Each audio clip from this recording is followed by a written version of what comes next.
ایک بندہ آئے وہ اسرائیل کا صدر بن جائے اور وہ آگے کہے کہ یار چھوڑو کیوں لڑ رہے ہو، یہ اتنا حصہ مسلمان تم رکھ لو، اتنا حصہ عیسائی رکھ لیں، وہ اتنا سارا ہمیں دے دو یہودیوں کو، تو 75% مسلمان اس کے ساتھ ہو جائیں گے کہ یار امن دی گل کرتا پہ چھڈو یار کیوں لڑتے پہ جے، وہ تمہیں کہندا پہ مسجد اقصی رکھ لو تسی، حتیٰ کہ مسجد اقصی سے ان سے غرض ہی کوئی نہیں، ان کا ٹیمپل تو پیچھے ہے ادھر ویلنگ وال کے پاس، ٹھیک ہے، تو وہ دے بھی دے اگر، اور وہ دے گا، معاہدہ ابراہیمی یہی ہے اچھا کہ تینوں مذاہب معاہدہ ابراہیمی میں 2-3 خطرناک چیزیں لکھی ہوئی ہیں، جو کہ اس لیے میں کہتا ہوں کہ وہ دجال کا پہلا کارڈ ہے، بڑے بڑے عقل مند بندیاں نے یار گالو ٹھیک کرتا پہ تسی کی کر دے ہو، جبکہ اللہ قرآن پاک میں دعائی دیتا ہے، ایک آیت نہیں متعدد دفعہ دعائی دیتا ہے کہ یہ جو یہود ہے، یہ جو نصارہ ہیں، ان کا ابراہیم سے کوئی تعلق نہیں۔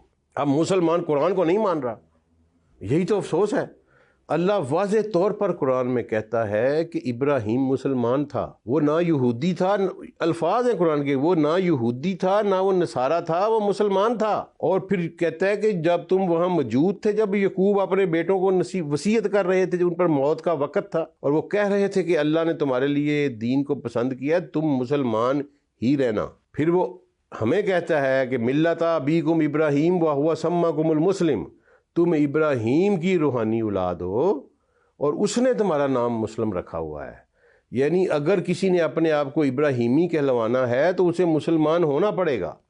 قرآن نام لے کے کہتا ہے کہ نہ ابراہیم یہودی تھا نہ نصارہ تھا، وہ مسلمان تھا، تو پھر ان کا تو تعلق ہی کوئی نہیں ابراہیم کے ساتھ، تو معاہدہ ابراہیمی پھر کہے گا یہ لیے پھٹتے ہیں۔ اگر ہر وہ مسلمان جو قرآن کو سچا سمجھتا ہے اسے معاہدہ ابراہیمی کو جھٹلانا پڑے گا، اگر وہ نہیں جھٹلاتا تو وہ قرآن کو جھٹلاتا ہے، کیونکہ قرآن کہتا ہے کہ ان دونوں کا ابراہیم سے کوئی تعلق نہیں، یہ مشرک ہے۔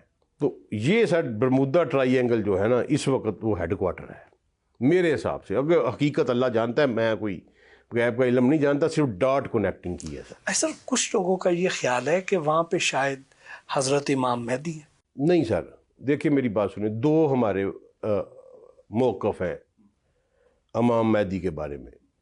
اگرچہ امت کا ایک بہت بڑا طبقہ اس پہ متفق ہے کہ امام مہدی نے آنا ہے، تقریباً 98%، 2% لوگ آمدی جیسے جو ہیں وہ ڈیفر کرتے ہیں کہ کوئی نہیں آنا، باقی 98% مسلمان جو ہیں وہ متفق ہیں کہ امام مہدی نے آنا ہے۔ اختلاف ہے کہ آنا کیسے ہے۔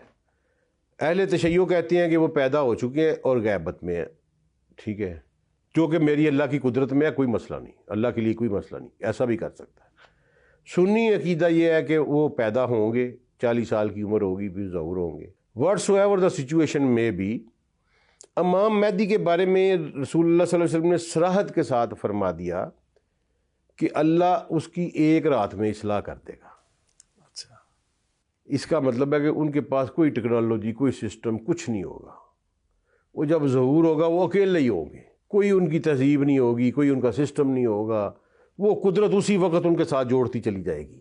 ٹھیک ہو گیا، ٹھیک ہے، اس لیے امام مہدی کا وہاں ہیڈ کوارٹر ہونے کا کوئی کسی قسم کا کوئی چانس نہیں۔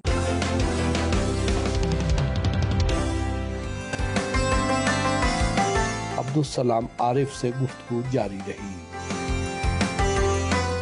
یہ جو یہودی ادھر خدائیاں کر رہے ہیں یروشلم کے پاس، تو وہ خدائیاں کس چیز کی، کیا ڈھونڈ رہے ہیں، کیا وہاں پہ ہو رہا ہے کام، ان کے عزائم کیا ہیں، ارادے کیا ہیں، کیا نکال سر دیکھیں، یہودی جو ہے نا جی، جتنا وہ اپنے مذہب کے اوپر پکا اور کاربند ہے نا، بھٹی صاحب ہم مسلمان اس کا تصور بھی نہیں کر سکتے۔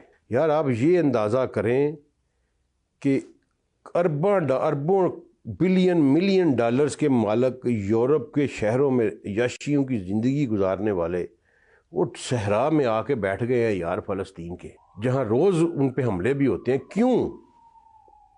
آپ جائیں گے؟ وہ جنگ لگی ہو آپ جائیں گے؟ کبھی بھی نہیں جائیں گے۔ وہ کیوں جا رہے ہیں؟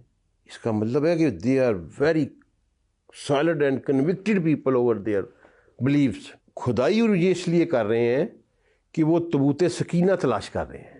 تابوت سکینہ کا ذکر قرآن پاک میں ہے، ٹھیک ہے جی، اور وہ واقعی فتح کی علامت تھا، اس میں تبرکات ہیں انبیاء پیغمبران علیہم السلام کے، وہ کھو گیا ہوا ہے ان سے، اور ان کا یہ ہے کہ ہماری عظمت رفتہ لوٹ کے ہی تبھی آ سکتی ہے جب تک وہ دو کام نہیں ہوتے، تھرڈ ٹیمپل نہیں بنتا اور ثبوت سکینہ نہیں ملتا، اس وقت تک ہمارا مسیح نہیں آئے گا۔ اب یہ چیز کو انسائڈ کر گئی ہوئی ہے جس کی وجہ سے مسلمانوں کو پھینٹی لگ رہی ہے۔ ایک کتاب شائع ہوئی تھی بھٹی صاحب امریکہ میں، آج سے کوئی 150 سال پہلے، جیسوس از کمنگ، ٹھیک ہے جی۔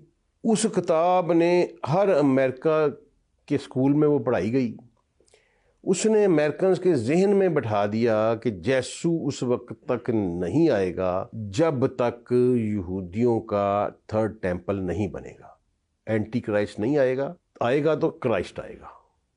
ان کو کہتے ہیں ایونجلس کرسچن۔ ٹرمپ اس کا سب سے بڑا لیڈر ہے اس وقت، ایونجلس کرسچن کا سب سے بڑا ٹرمپ لیڈر ہے ان کا۔ ان لوگوں کی مذہبی فریضے میں شامل ہے کہ تھرڈ ٹیمپل بنوایا جائے تاکہ اینٹی کرائسٹ آئے تو ہمارا کرائسٹ آئے۔ یہ جیسوس از کمنگ والی بک نے یہی تھیم دیا تھا، اور جس سے پھر ان کی صلح بھی ہوئی، ورنہ یہ تو ایک دوسرے کے دشمن تھے نا، یہود و عیسائی تو یہ جان کے خون کے دشمن تھے۔ اب دجال کے ساتھ ان کی مماثلت میں آپ کو حیران کن مماثلت بتاتا ہوں۔ سلیمان علیہ السلام کے ساتھ گزرا ہوا قرآن میں ایک واقعہ ہے جس کو ہمارے مفسرین نے ترجمے کی، پھر وہاں غلطی کی۔ اللہ نے کہا کہ میں نے سلیمان کو فتنے میں ڈالا، یعنی ٹرائل میں ڈالا، امتحان لیا، اور اس کے تخت کرسی کے اوپر ایک جسد، اس نے اپنی کرسی کے اوپر ایک جسد بیٹھا دیکھا، ٹھیک ہے جی۔ اور پھر وہ پلٹا میری طرف اور اس نے کہا، اگلے الفاظ سنے، میرے اللہ میرے جیسی حکومت میرے بعد کسی کو نہ دینا۔ اس کا مطلب ہے وہ جو کرسی پہ جسد بیٹھا تھا وہ اس جیسی حکومت چاہ رہا تھا، ٹھیک ہے جی۔ اچھا، وہ کون تھا؟ وہ جسد دجال تھا۔ اب دجال بھی پوری ورلڈ کے اوپر حکمرانی چاہتا ہے اور یہودی بھی پوری ورلڈ کے اوپر حکمرانی چاہتے ہیں۔ دجال کے ہاتھ وہ منسا لگ گیا تھا۔ بڑی عجیب کہانی بنا دی نا انہوں نے کہ سلیمان علیہ السلام مر گئے، اللہ نے ان کی روح قبض کر لی اور وہ کھڑے رہے، کو پھر جناب کو 1 سال لگا اور وہ ان کی جو سوٹی تھی اس کو وہ دیمک کھا گئی اور وہ گری، تو پھر پتہ چلا جنوں کو پتہ چلا کہ یہ تو دنیا سے جا چکے ہیں۔ تو یار سلیمان علیہ السلام کے گھر جانا پتہ لگا، کامن سینس کی وہ، اور پھر وہ کوئی فقیر سادھو سنت تو وہ تھے، پیغمبر تھے، ساتھ بادشاہ تھے، ان کا دربار تھا، ان کے وزیر تھے، ان کے مشیر تھے، ان کے نوکر چاکر بیویاں، انہوں نے پتہ لگا کہ یار سال ہو گیا اندر ہی نہیں پیا۔ کیا حماقت والی ٹرانسلیشن ہے یار۔ اللہ نے کہا کہ اس وقت تک جنوں کو پتہ نہیں چلا جب کہ وہ مر چکا ہے، جب تک کہ اس کے منسا کو، منسا کا لفظ قرآن نے یوز کیا، میں ترجمہ بعد میں بتاتا ہوں، اس کے منسا کو دابت الارض نے نہیں کھا لیا۔ یہ وہی دابت الارض ہے۔ اچھا، انہوں نے دابت الارض کا ترجمہ کر دیا دیمک۔ دیمک ایک کیڑا ہے، کیڑے کو دابا کہتے ہی نہیں ہے، ٹھیک ہے جی۔ وہ دابت الارض قرآن نے کہا کہ اس کے منسا کو کھا لیا۔ اب منسا ایک نیا ورڈ ہے، کہیں نہیں ملتا، بڑا ڈھونڈا ہے لوگوں نے کہ یار یہ کی ترجمہ ہے۔ لاٹھی اس کا ترجمہ نہیں، کیونکہ قرآن لاٹھی کو خطاب کر چکا ہے عیسائے موسیٰ کہہ کے، تو یہاں بھی عیسائے سلیمان کہہ دیتا۔ اگر وہ لاٹھی ہی تھی تو پھر عیسائے سلیمان کہتا، نہیں کہا۔ قرآن لاٹھی کو عیسیٰ کہتا ہے۔ یہ منسا کیا ہے؟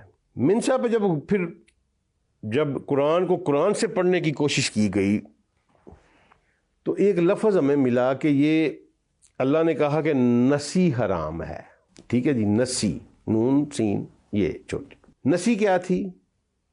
یہ ٹائم جو کفار مکہ تھے نا، یہ مہینوں کا ہیر پھیر کرتے تھے۔ میری تو نال لڑائی ہو پئی تو مہینہ حرام ہے، فرض کرو شوال دا مہینہ، حج دا مہینہ ہے، تو میں کہنا یار ایک باری بھٹی صاحب تو ہاتھ آئے نے بمب لئیے تو حج دا مہینہ 3 مہینے اگے کر لینے۔ اچھا، وہ انج کرتے تھا، ٹھیک ہے، ٹھیک ہے نا۔ دشمن ہاتھ آ گیا، انہوں نے اگر دعائی پائی گئے وہ حرام مہینہ کیوں جنگ کرتے جو، تو وہ سال آگے پیچھے کر دیتے تھے، پورے دے پورے پی جاندے سن۔ جس طرح جو ہم آج کیلنڈر فالو کر رہے ہیں نا، اس میں بھی اس نے یہی کام کیا، پوپ گارگری نے، اس کو گروگری کیلنڈر کہتے ہیں نا۔ تو وہ لوگ 4 اکتوبر کو سوئے تھے، صبح اٹھے تو 14 اکتوبر تھی، وہ بھی 10 دن کھا گیا بچوں۔ ٹھیک ہے نا, سارا ہی سسٹم غلط ہے, کیونکہ سسٹم تو اللہ کا ہے, وہ ہم تو جنوری فروری دیوتاؤں کا سسٹم فالو کر رہے ہیں نا. تو وہ نسیخ ہے ٹائم کو آگے پیچھے کرنا. میرا خیال ہے کہ منسا ایک آلہ تھا جو کہ ٹائم کو آگے پیچھے کرتا تھا, اور اس سے کے ذریعے کنٹرول کرتے تھے سلیمان علیہ السلام ڈیفرنٹ ٹائم ڈیمنشن میں رہنے والی مخلوقات کو. جن کسی اور ٹائم ڈیمنشن میں رہتا ہے نا, تو وہ ان کو کنٹرول کرتے تھے.